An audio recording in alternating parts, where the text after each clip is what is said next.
रसमाल करार करई बगिया में अरहरिया में कटई रसमाल करार करई बगिया में।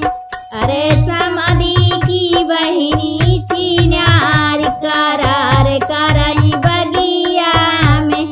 मोहल्ला पड़ोसन के लड़का पटाई मोहल्ला पड़ोसन के लड़का पटाई रतिया में कटई रसमाल करार करई बगिया में। अरे रतिया में कटई रसमाल करार कर